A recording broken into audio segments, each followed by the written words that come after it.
câu lên chừng.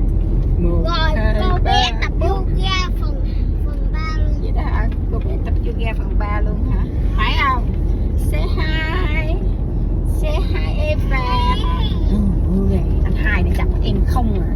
Đồng lúa nha, con thấy đồng lúa chưa? Có lúa đó. Yeah. Mình đi đâu đây con?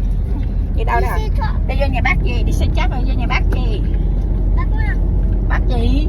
Bác cho đồ chơi. Bác biết. Bác biết. Ê bà có biết bác biết không? Ai cho con tiền nữa vậy? Ai cho con tiền? Bác